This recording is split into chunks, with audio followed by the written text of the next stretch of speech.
سبحان اللہ سن کا تعین نہ کرنے پر ظالموں نے فیصلہ کر لیا کہ نبی کو معلوم نہیں کہ قیامت کب آئے گی. سنا، دجال پن ذہن سے نکالو.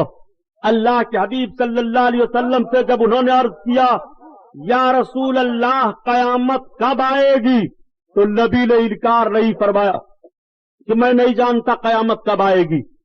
آقا صلی اللہ علیہ وسلم ارشاد فرماتے ہیں یہ تو بتاؤ تم نے قیامت کے لیے کون سی تیاری کر رکھی ہے. اب صحابی کا عرض سنو.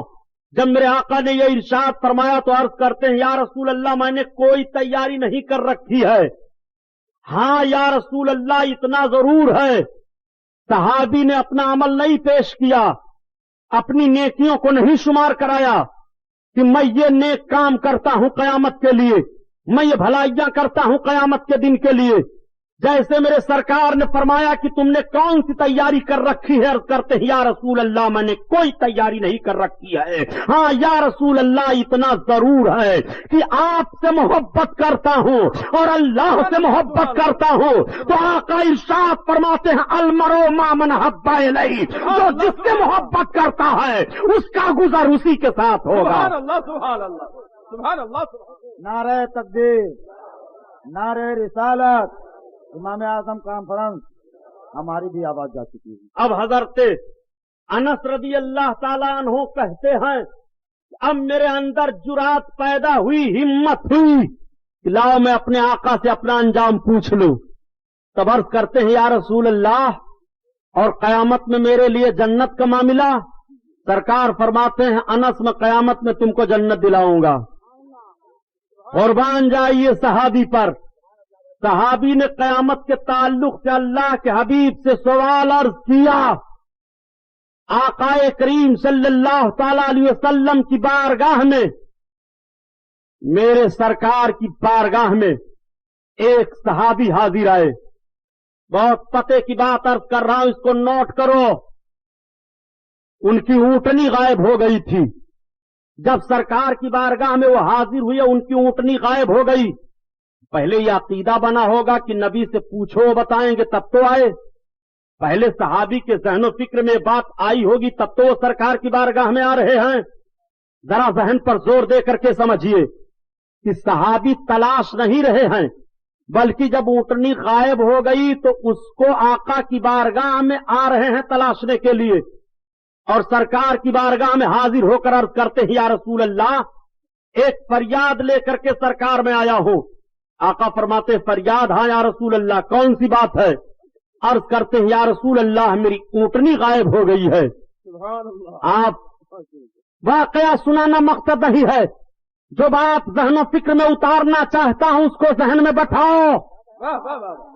علم غیب کے تعلق سے آج تمہارے اعتراض کا جنازہ نکال دوں گا. انشاءاللہ. صحابی رسول سرکار کی بارگاہ میں حاضر ہو کر پوچھ رہے ہیں یا رسول اللہ میری اونٹنی غائب ہو گئی ہے. پتا چلا کہ صحابی کے ذہن و فکر میں پہلے یہ بات بس گئی ہے کہ نبی سے چل کر کے پوچھو نبی بتائیں گے. اگر یہ بات ہوتی کہ نبی نہیں جانتے ہیں چھپی ہوئی چیزوں کو اور پوشیدہ چیزیں نبی کے علم میں نہیں ہیں تو صحابی نبی کی بارگاہ میں نہیں آتے. نبی کی بارگاہ میں اس لیے آ رہے ہیں کہ پہلے ان کا عقیدہ ہو چکا ہے کہ نبی چھپی ہوئی چیز کو بتا دیں گے. سبحان اللہ سبحان اللہ.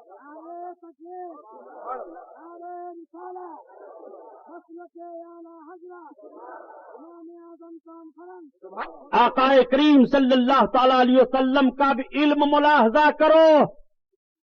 میرے سرکار صلی اللہ تعالی علیہ وسلم کے علم پاک پر اعتراض کرنے والوں، تم اپنی زبان میں نبی کو سمجھ رہے ہو. نبی کو تم اگر ابو جہل کے ذہن و فکر سے سمجھ لیتے تب بھی علم غیب پر اعتراض نہ کرتے. بے شک بے شک. کیا بات ہے.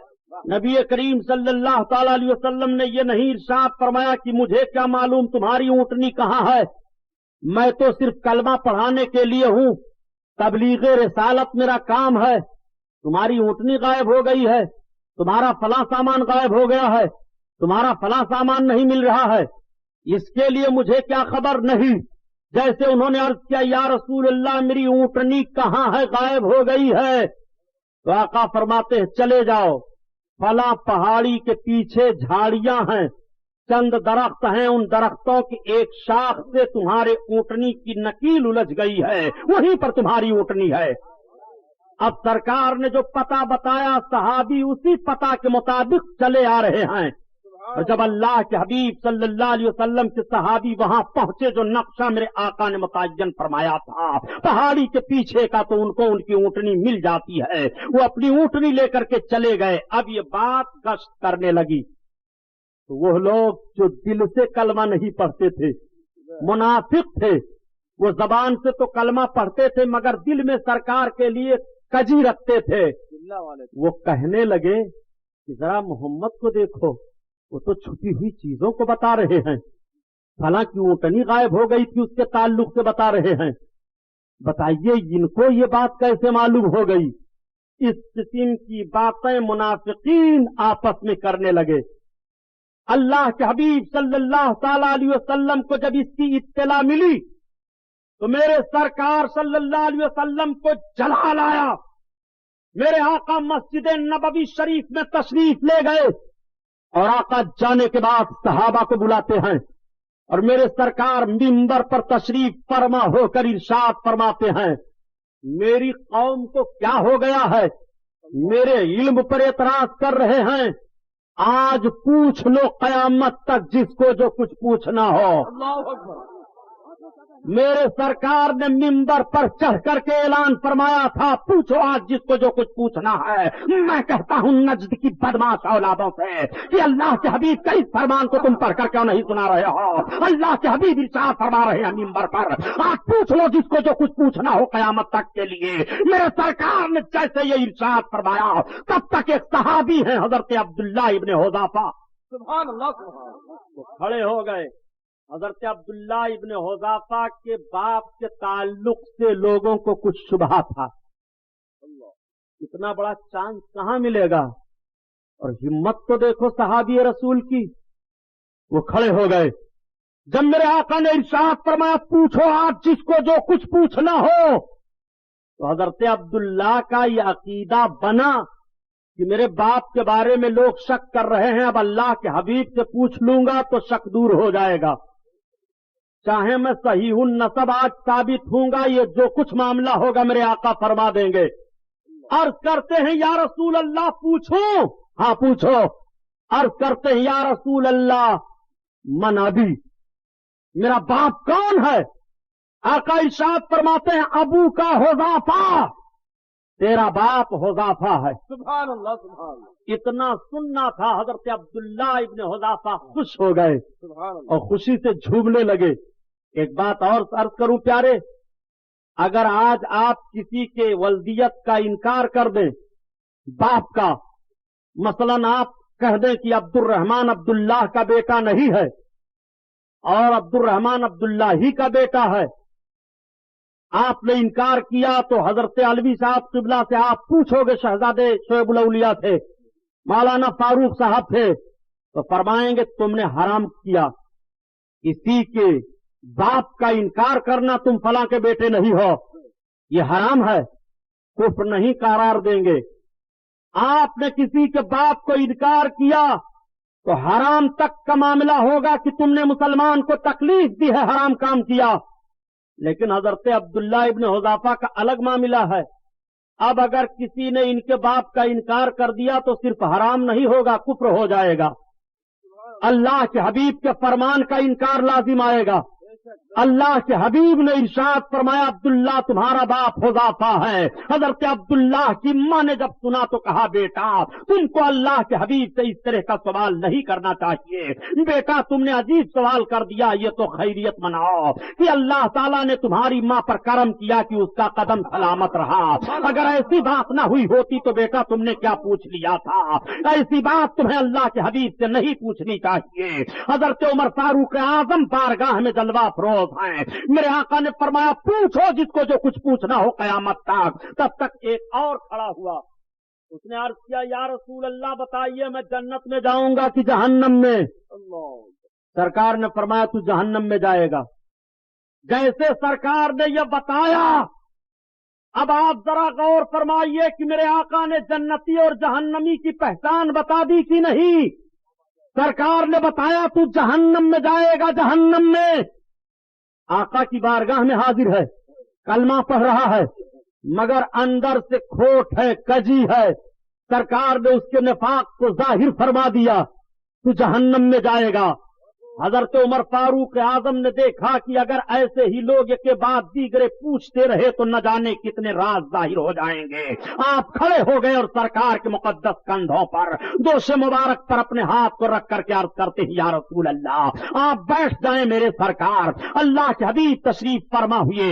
حضرت عمر فاروق اعظم عرض کرتے ہیں یا رسول اللہ ہمارا ایمان ہے کہ آپ نبی برحق ہو، ہمارا ایمان ہے کہ خدا ایک ہے، یا رسول اللہ ہمارا ایمان ہے کہ اللہ عبادت کے لائق ہے، اسلام میرا مذہب ہے۔ اے اللہ کے حبیب اگر ہم میں سے کسی نے آپ کو کچھ کہہ دیا ہے تو اس کی معافی ہم مانگ رہے ہیں، اللہ کے حبیب معاف فرما دیجئے۔ آقا ارشاد فرماتے ہیں جاؤ میں نے معاف کر دیا۔ سبحان اللہ سبحان اللہ۔ اس کو کیوں نہیں بیان کرتے؟ یہ علم غیب نہیں ہے تو کیا ہے؟ یہ نبی کے علم غیب ہی پر تو اعتراض ہوا تھا جب سرکار نے منبر پر کھڑے ہو کر کہا تھا پوچھو جس کو جو کچھ پوچھنا ہے، معلوم کرو قیامت تک میں بتاؤں گا۔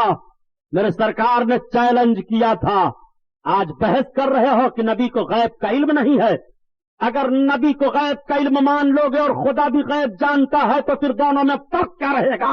نادان میں کہتا ہوں تیرے عقل کے مطابق کہ نبی کے لیے تو چیزیں پوشیدہ ہیں، خدا کے لیے کون سی چیز پوشیدہ ہے؟ جو تو خدا کے لیے کہے گا کہ خدا غیب جانتا ہے، خدا کے لیے تو ساری چیزیں ظاہر ہے، جو چیزیں وجود میں ہیں وہ بھی ظاہر ہے اور جو چیزیں عدم میں ہیں وہ بھی ظاہر ہے۔ خدا کے علم پر تو کوئی ذرہ پوشیدہ ہے ہی نہیں۔ نعرہ تکبیر، نعرہ رسالت۔